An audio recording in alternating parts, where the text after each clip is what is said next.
Hello students, again welcome to today's class. आज की class में हम लोग अध्याय 3 दो चर वाले रैखिक समीकरण युग्म के अंतर्गत अनुपातों की तुलना, रैखिक समीकरण युग्म का ज्यामितीय निरूपण किस प्रकार होगा, ग्राफीय निरूपण किस प्रकार होगा एवं रैखिक समीकरण युग्म के अंतर्गत समीकरण किस प्रकार का होगा, इन सारी बातों के बारे में हम लोग अध्ययन करेंगे।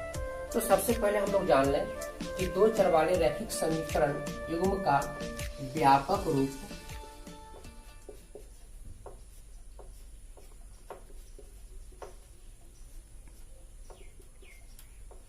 a1x plus b1y plus c1 equal 0, ये हमारा पहला समीकरण हो जाएगा। और दूसरे समीकरण के लिए a2x plus b2y plus c2 equal 0, ये दूसरा समीकरण के लिए हो जाएगा। ये दो चर वाले रैखिक समीकरण युग्म का व्यापक रूप हुआ a1x plus b1y plus c1 equal 0, a2x plus b2y plus c2 equal 0, जहां a1 पहले समीकरण में x का गुणक है, b1 y का गुणक है और c1 अचर पद है। फिर दूसरे समीकरण में a2 x का गुणक है, b2 y का गुणक है और c2 अचर पद है। अब हम इन व्यापक रूप के माध्यम से अनुपातों की तुलना करना सीखेंगे। उसके बाद बीजगणितीय निरूपण के अंतर्गत इसका हल किस प्रकार का होगा, फिर ग्राफीय निरूपण के अंतर्गत ग्राफ किस प्रकार का प्राप्त होगा एवं रैखिक समीकरण का युग्म जो है वह किस प्रकार का होगा, यानी संगत होगा कि असंगत होगा। अब देखिए हम अनुपातों की तुलना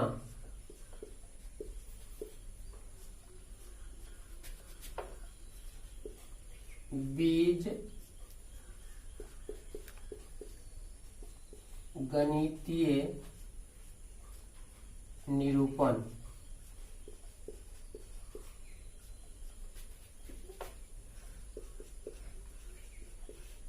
ग्राफीय निरूपण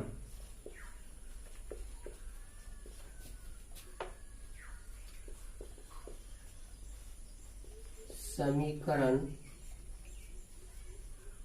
का युग्म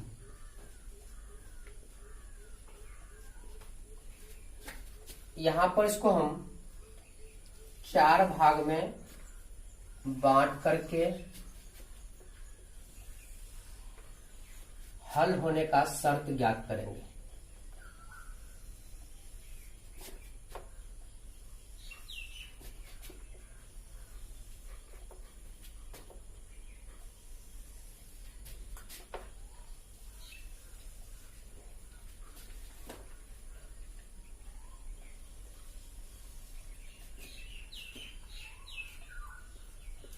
हल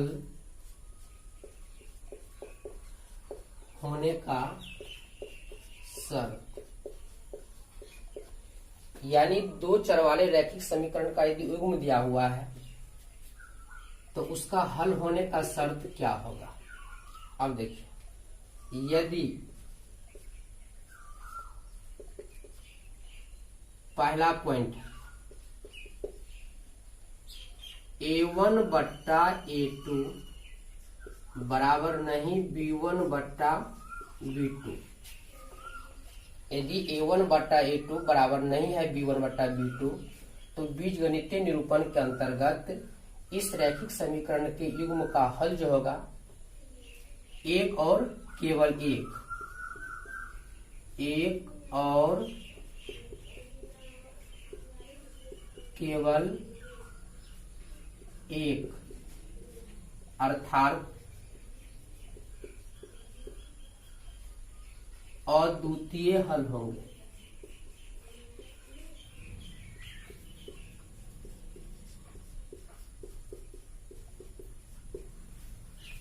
फिर इसका जब हम ग्राफीय निरूपण करेंगे तो आलेख जो होगा वह प्रतिच्छेदी प्राप्त होगा।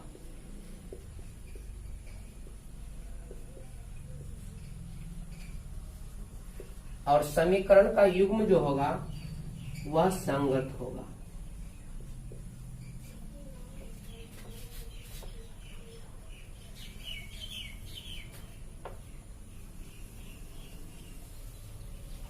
क्या समझा कि यदि दो चर वाले रैखिक समीकरण का व्यापक रूप a1x plus b1y plus c1 equal 0, a2x plus b2y plus c2 equal 0 है, तो इन दोनों समीकरण को जब हम हल करेंगे अर्थात उसका बीजगणितीय निरूपण करके उसका मान निकालेंगे या हम उसका ग्राफीय निरूपण करेंगे या समीकरण का युग्म किस प्रकार होगा, इन सारे बातों को जानना होगा। तो इसके लिए कुछ शर्त दिया गया है, जिसमें पहला शर्त है कि यदि a1 बट्टा a2 बराबर नहीं होगा b1 बट्टा b2 का, तो बीजगणितीय निरूपण के तहत इस समीकरण का जो हल होगा वह अद्वितीय हल होगा, यानी एक और केवल एक हल होगा। फिर इसका यदि हम ग्राफ खींचते हैं तो प्राप्त ग्राफ जो होगा वह प्रतिच्छेदी होगा और समीकरण का युग्म जो होगा वह संगत समीकरण होगा। अब दूसरा शर्त है, यदि a1 बट्टा a2 बराबर b1 बट्टा b2 बराबर c1 बट्टा c2, यानी a1 बट्टा a2 बराबर है b1 बट्टा b2 का और बराबर है c1 बट्टा c2 का, यानी a1 और a2 का अनुपात इक्वल है b1 b2 का अनुपात इक्वल है c1 c2 के अनुपात का। तो इस स्थिति में जब हम इसका बीजगणितीय निरूपण करेंगे तो इस समीकरण का हल जो होगा अपरिमित रूप से अनेक अनंता हल होगा। अपरिमित रूप से अनेक अंततः हल होंगे। और जब हम इस समीकरण का आलेख खींचेंगे तो प्राप्त आलेख जो होगा वह समपाती होगा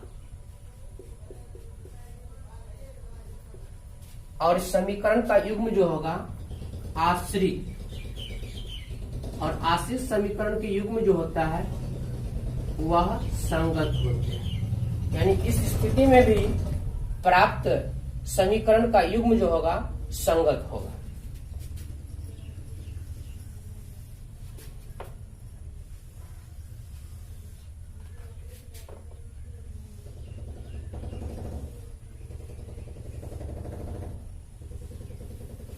तीसरा शर्त है, यदि a1 बट्टा a2 बराबर b1 बट्टा b2 बराबर नहीं c1 बट्टा c2, तो इस स्थिति में रैखिक समीकरण के युग्म का जब हम बीजगणितीय निरूपण करके उसका हम हल करेंगे तो कोई हल यानी x और y का कोई मान नहीं निकलेगा, यानी कोई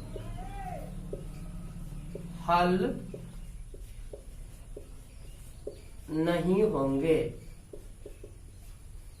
और इस स्थिति में जब हम ग्राफ खींचेंगे तो प्राप्त आलेख जो होगा वह आपका समानांतर होगा।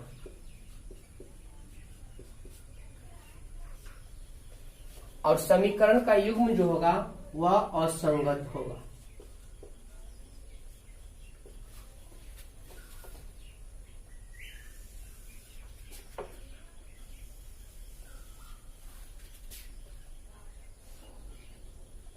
ये आपको दो चर वाले रैखिक समीकरण के युग्म को हल होने का कुल 3 शर्त आपको दिया गया है और इस तीनों शर्त को आप अच्छी तरह से याद रखेंगे, क्योंकि इसका उपयोग करके हम प्रश्नावली 3.2 में बहुत सारे सवाल को हल करेंगे और बोर्ड परीक्षा में ऑब्जेक्टिव में भी इस तालिका के आधार पर बहुत सारे प्रश्न को पूछा जाता है। इसको हम लोग एक बार और समझ लें कि दो चर वाले रैखिक समीकरण का व्यापक रूप क्या होता है, a1x plus b1y plus c1 equal 0, a2x plus b2y plus c2 equal 0। चूंकि यहाँ पर समीकरण का युग्म है तो निश्चित रूप से समीकरण जो होगा आपको एक जोड़ा होगा, यहाँ पर आप देखिए एक जोड़ा समीकरण यानी समीकरण 1 और समीकरण 2 यानी समीकरण का युग्म हो गया। फिर रैखिक है, देखिए हर एक समीकरण में चर राशि का घात क्या है 1 है, तो रैखिक समीकरण हो गया। और दो चर, इसमें x और y दो चर का प्रयोग किया गया है, ये हमारा दो चर वाले रैखिक समीकरण युग्म का व्यापक रूप हुआ।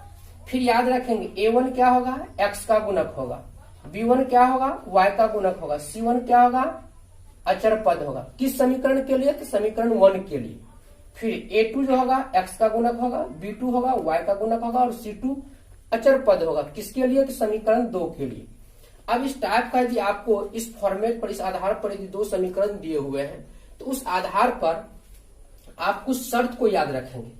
पहला शर्त क्या है कि यदि a1 बट्टा a2 यानी a1 बट्टा a2 इक्वल नहीं है b1 बट्टा b2 का, यानी यदि इस प्रकार का अनुपात आ जाता है, इस प्रकार का कंडीशन आ जाता है, इस स्थिति में उस समीकरण युग्म का जो हल होगा वह अद्वितीय हल होगा, यानी एक और केवल एक हल होगा। फिर उसी समीकरण का यदि हम ग्राफ खींचते हैं, आलेख प्राप्त करते हैं, तो प्राप्त आलेख जो होगा वह प्रतिच्छेदी होगा, यानी प्रतिच्छेदी आपका आलेख इस टाइप का हो जाएगा, क्रॉस करेगा दोनों समीकरण को लेकर। जब हम उसका आलेख खींचेंगे तो प्राप्त आलेख क्या होगा, प्रतिच्छेदी होगा और समीकरण का युग्म जो होगा वह संगत हो जाएगा। फिर दूसरा शर्त है, यदि a1 बट्टा a2 बराबर है b1 बट्टा b2 बराबर है c1 बट्टा c2, यानी a1 बट्टा a2 इक्वल है b1 बट्टा b2 इक्वल है c1 बट्टा c2, यानी तीनों यदि बराबर होगा, तो इस स्थिति में समीकरण युग्म का जो हल होगा वह अपरिमित रूप से अनेक अंततः हल होगा, यानी बहुत सारे हल होगा। और जब उस समीकरण का हम आलेख खींचेंगे तो वह आलेख जो होगा संपाती होगा, यानी पहला समीकरण का जो आलेख आपको प्राप्त होगा उसी पर दूसरा समीकरण का भी आलेख जो होगा वह चढ़ जाएगा। इस प्रकार वह संपाती प्राप्त होगा और इस प्रकार का समीकरण जो युग्म होता है वह आश्रित कहलाता है और आश्रित समीकरण युग्म जो होता है वो भी संगत ही होते हैं।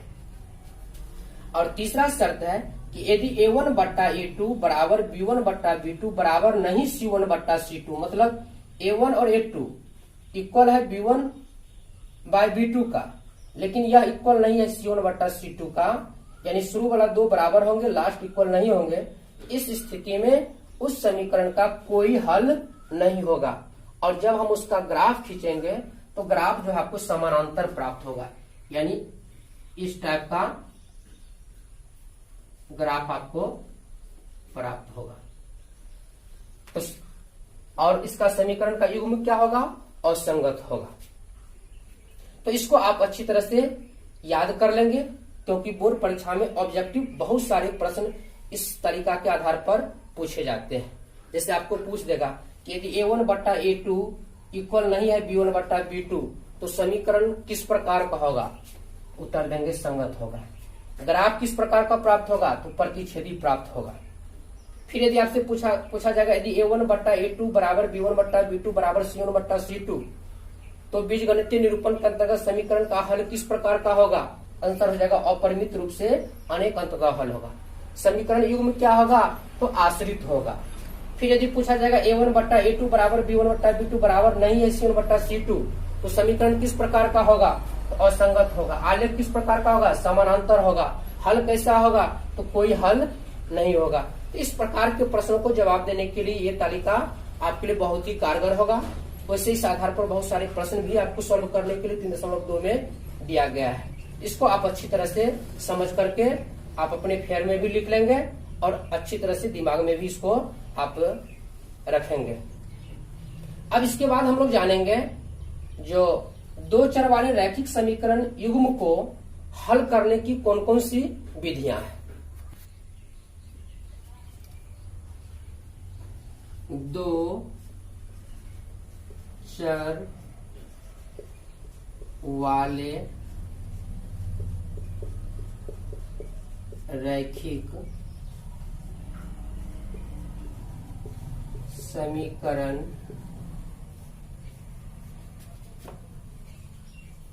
युग्म को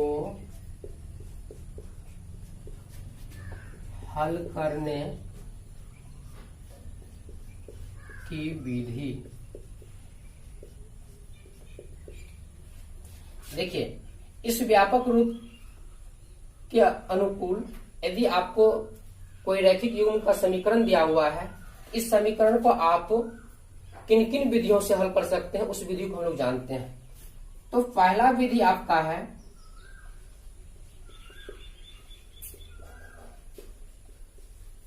ग्राफीय या आलेखी विधि।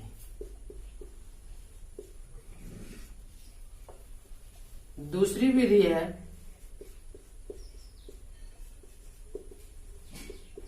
प्रतिस्थापन विधि। तीसरी विधि है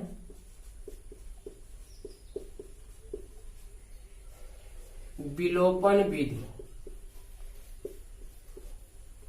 और चौथी विधि है बजगुणन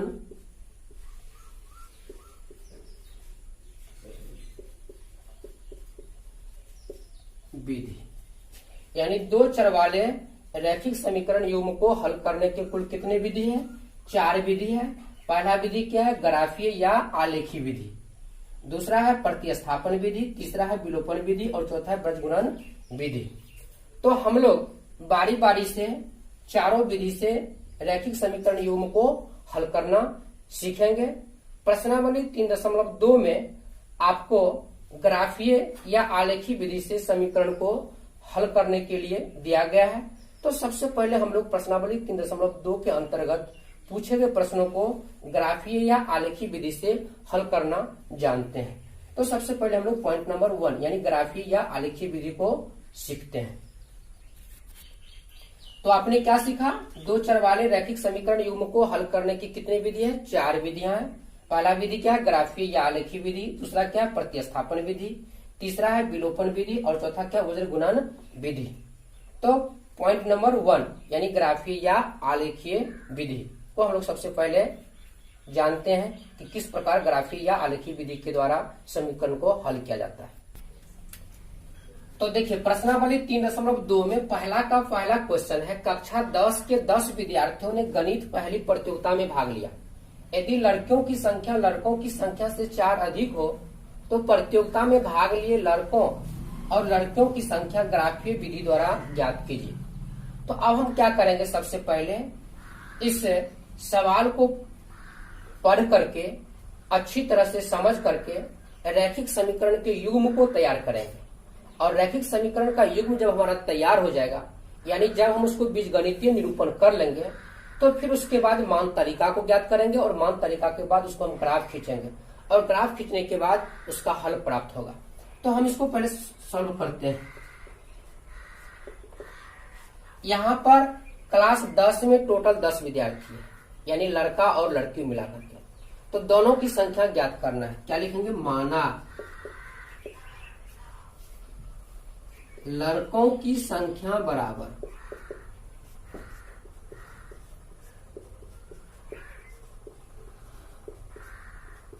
x,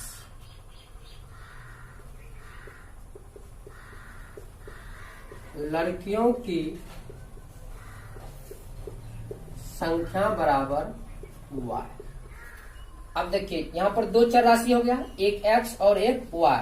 x क्या हुआ? लड़कों की संख्या। y क्या हो गया? लड़कियों की संख्या। अब लिखेंगे अकॉर्डिंग टू क्वेश्चन। अब इस हम रैखिक समीकरण युग्म को तैयार करेंगे। तो पहला स्टेटमेंट के हिसाब से क्या? 10 विद्यार्थियों ने। इसका मतलब है क्लास 10 में कुल कितने विद्यार्थी? 10 विद्यार्थी, यानी लड़का और लड़की मिला के कितने हैं? 10। तो पहला समीकरण क्या बनेगा?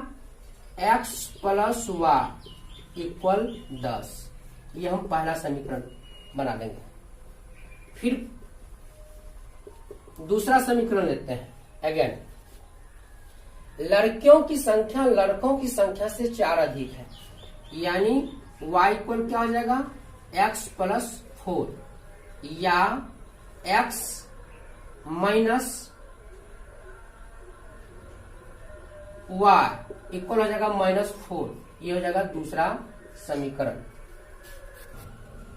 तो इस प्रकार हम सवाल को पढ़ करके दो रैखिक समीकरण युग्म तैयार कर लिया।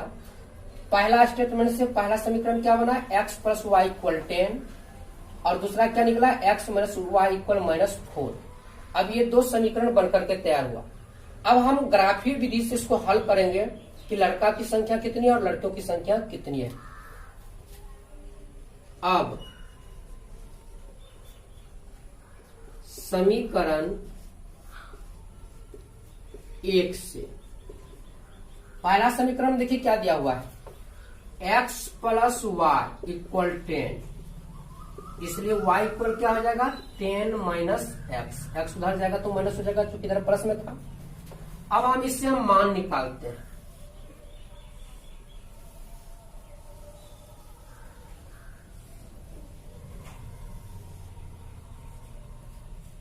अब यहां पर जो आप मान निकालेंगे याद रखेंगे, जो कम से कम आप ये दो मान तो जरूर निकालेंगे, अधिक से अधिक जितनी मान निकालना आप निकाल सकते हैं, लेकिन 2-3 मान आप जरूर निकालेंगे, 2 से कम नहीं निकालेंगे, 3 निकालेंगे, 4 निकालेंगे। और ज्यादा मान निकालिएगा तो आपका समय भी इन्वेस्ट होगा और ग्राफ को खींचने में भी आपको ज्यादा टाइम भी लगेगा। इसलिए 2 मान लेकर के आप आसानी से आलेख खींच सकते हैं। यहाँ पर अब x का भी मान आप रखने के लिए स्वतंत्र है, x का मान आप रखते जाए और y का मान निकालते जाए। लेकिन x का भी मान आप रखेंगे तो याद रखेंगे कि x का मान वैसा रखें जो आपके ग्राफ पर वह बिंदु मिल जाए। अक्सर ग्राफ पर आपको 1 2 3 4 5 6 7 -1 -2 -3 -4 -5 -6 ये सब मिल जाएगा। तो आप ये सब मान रख सकते हैं, लेकिन कोशिश करेंगे कि आप अपना मान जो है 0 से लेकर के 5 तक या 0 से लेकर के -5 इसी के बीच में आप रखने का कोशिश करेंगे, तो आपको ग्राफ खींचने में कोई दिक्कतें नहीं होगी। अब हम यहाँ पर x का मान रखते हैं तो y इक्वल क्या है 10 माइनस x। अब यहाँ पर x का मान यदि हम 4 रख देते हैं तो y का मान क्या आ जाएगा 10 माइनस 4 यानी 6 हो जाएगा। x का मान हम 5 रखते हैं तो y का मान 10 माइनस 5 हो जाएगा। पुनः समीकरण दूसरा समीकरण क्या है, x माइनस वाई इक्वल -4, इससे y इक्वल क्या हो जाएगा x प्लस 4। अब इससे भी हम मान निकाल लेंगे।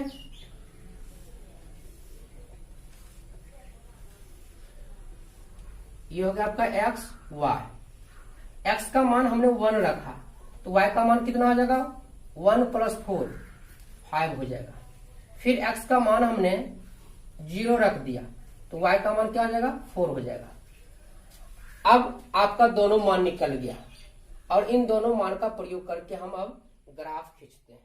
अब हम इन दोनों मानों को लेकर के ग्राफ पेपर पर इसका हम ग्राफ खींचेंगे। इसके लिए आप पेंसिल और स्केल लेंगे। पेंसिल और स्केल की सहायता से ग्राफ वाले पेपर पर जो महीन महीन जहां पर लाइनिंग दिया हुआ है उस पर आप पहले एक्स अक्ष और y अक्ष को खींच लेंगे। तो ये आपका हो गया y एक्सेस और ये हो गया आपको x एक्सेस। यानी क्षैतिज रेखा जो है वह x एक्सेस होता है और उधर रेखा जो होता है वह y एक्सेस होता है। दोनों अक्ष जहां पर कटेगा वह मूल बिंदु हो जाएगा। अब मूल बिंदु से बाईं तरफ और दाईं तरफ, ऊपर और नीचे बराबर दूरी पर हम मान को दर्शा लेंगे।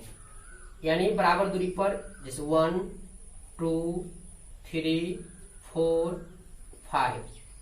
फिर बाईं तरफ इसमें लेंगे -1 -2 -3 -4 -5। फिर y अक्ष पर ऊपर की ओर 1 2 3 4 5 6 7। नीचे लेंगे -1 -2 -3 -4 -5।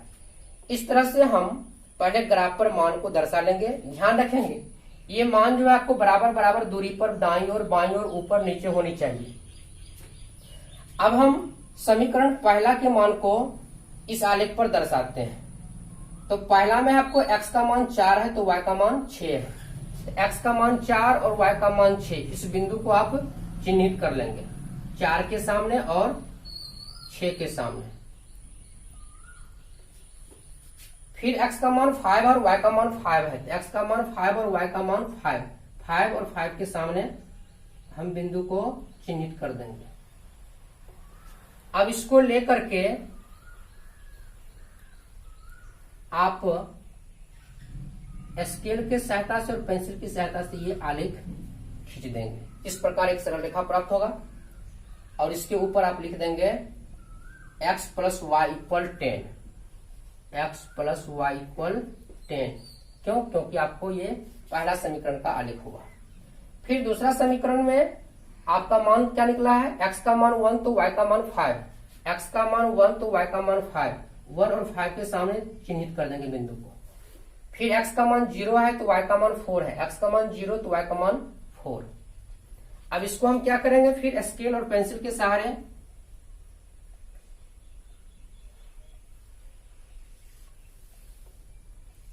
ये लाइन खींच देंगे।